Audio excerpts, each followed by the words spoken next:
Hyvät ystävät, torstai terveiset eduskunnasta.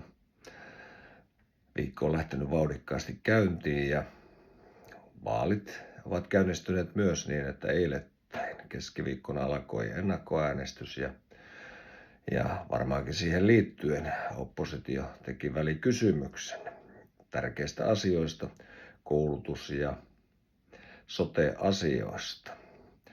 Mutta vaalit, itsekin olen ehdolla kuntavaaleissa 415 on Oulun kaupunginvaltuusto ehdokkaalla Juha Hännisellä numero, johon voi valkoiseen lipukkeeseen kirjoittaa tuon numeron, jos haluaa olla minua äänestämässä ja tukemassa. Ja on tärkeää, että tilannekuva säilyy Oulun kaupungissa ja kaupungista niin, että ei ole pelkästään lehtitietojen varassa ja sillä tiedolla tekee ihan täällä pääkallon paikalla eduskunnassakin jotakin. Eli kun tietää tuon tilannekuvan, niin pystyy myös etsimään täällä ratkaisuja tuonne Oulun ja Oulun seudun asioihin.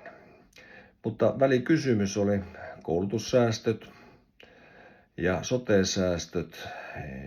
Oppositiolla on tärkeä tehtävä opponoida ja nostaa esille epäkohtia. Tietysti tämä hetki saa jonkun ajattelemaan, että samana päivänä kun alkaa vaali ja ennakkoäänestykset, niin riipastaa sitten välikysymys ja saadaan joka tuutti täyteen, kuinka huonosti hallitus on hoitanut asioita. Hallitus ei ole hoitanut huonosti asioita. Tilanne on vain sellainen, että meillä on talous huonommassa kunnossa kuin koskaan aikaisemmin sotien jälkeen. Ja voin kertoa, että tämä opposition välikysymys tietysti oli aiheellinen ja on aiheellinen. Näistä asioista on hyvä keskustella, mutta tärkeä osa myös opposition vaalikampanjaa. Eli kunta- ja aluevaalit ovat käynnissä ja me kokoomuksena lähdetään siitä, että taloudesta huolehtiminen on sitä vastuullista politiikkaa. Eli jos meillä ei ole talous kunnossa tässä maassa, niin meillä ei ole mikään kunnossa. Ja mä tunnistan aina sen, että väärästä kohdastahan se menee ja aika usein sanotaan, että otetaan niiltä rikkailta. Heitä rikkaita tässä maassa on vaan promilleosia ja he voi siirtää varallisuutensa vaikka Sveitsiin, jos haluavat. Eli meillä on maailman jyrkin progressio verotuksessa.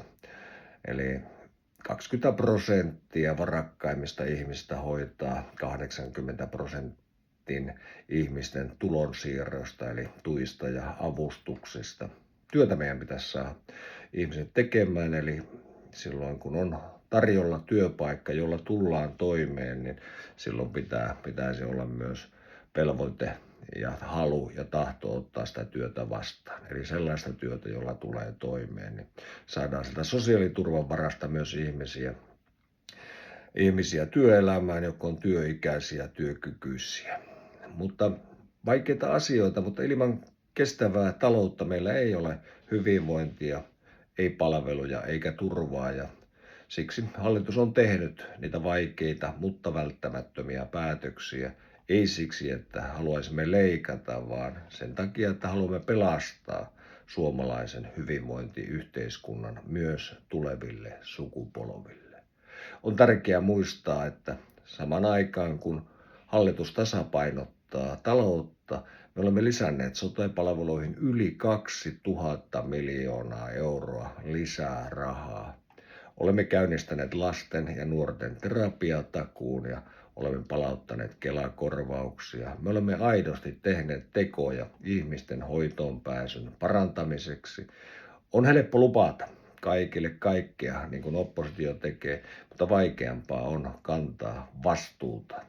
Jos joku väittää, että palveluiden laatu voidaan turvata pelkästään rahalla ilman uudistuksia, hän ei tee rehellistä politiikkaa.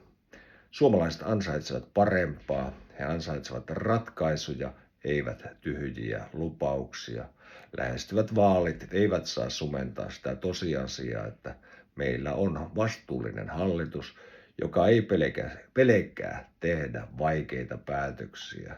Tämä välikysymys ei muuta sitä tosiasiaa. Me seisomme päätöksemme takana, koska haluamme turvata hyvinvoinnin nyt ja tulevaisuudessa. Rakkaat ystävät, niin Loppuviikko tässä lähestyy ja nähdään tuolla vaalitantereilla, mutta tänään torstaina on kello 16.